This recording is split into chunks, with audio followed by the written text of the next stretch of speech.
Shout out to my friend back in America who sent me something to review. Rabbi Aryeh Leibowitz, if I'm not mistaken, originally used to teach at Lander College in the yeshiva there. Not when I was there, and I think he was only there for like a year, but then went back to YU. So he teaches in YU, and he had a shir this week talking about the halachas, questions that come in by soldiers, from soldiers about various things, and he asked me to look it over, listen over, and see what I have to say about this. And I would, if Rabbi Leibowitz is listening out there, I don't know why he'd pay attention to me, but perhaps someone could bring this to attention. His first question was about the whole tuna can. They have that thing. The soldiers they get tuna, cans of tuna to eat in the field, and they light them on fire. You know what they do? They put a piece of paper on it, and it makes tuna miushenet. Yeah, okay. I've tasted it. It tastes like the burnt taste is carcinogenic. That's not a good thing. Not a good taste. It creates carcinogenic compounds that get into the tuna. Yeah. Carcinogenic means misartain. Causes cancer. Okay, it's bad. It's not the best thing to do. Also, I think he was knocking the food. What's wrong with the can of tuna? People are really like, oh, it's terrible if they give them cans of tuna. You know, I eat tuna we eat tuna here. You know, who doesn't eat tuna from a can? Yes, I'm sure they deserve better food than everybody here.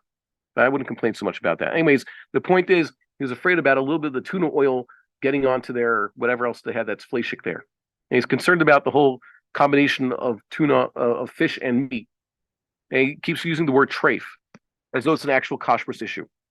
Like Rav Schechter has said, really, it's an issue that they used to think of sakana. It's missing from a lot of Jewish codes because it apparently was under the framework of common wisdom in Bavel at the time that eating fish and meat together could cause some terrible health problems. But we know that's not the case nowadays. It's just a chashash. It was a chashash of a sakana that is certainly not halachic. It's not an issue of actual kashrus. Otherwise, we'd have to have separate kalim for fish foods and meat foods, like we have separate kalim for fish, for meat and milk, right? So I don't know why I kept saying the word treif. I think he's confusing hitter, isser v'heter, and issues of possible sakana. So I think it's the chush machish nowadays. That's why it's left out by so many things. Still, Rav Schechter said about this, that's very funny. You have some people who will smoke, they'll drink. On Shabbos, they'll eat, as Dov Bear said, they will eat white bread and liquid candy, you know, soft drinks and white challah, and actually eat other candy and eat cake, and they'll eat all this fattening food. They'll even drink a little bit, and they'll nap on Shabbos. And all these things are terrible for the health, right? And they'll never exercise during the week. But chas v'shalom, if they eat a piece of gefilte fish, and then they'll use the same fork once there's no fish there anymore, and they'll eat also some roast beef with it. That's the worst thing. Okay, it's a little bit of a problem, so I'm not so concerned about that.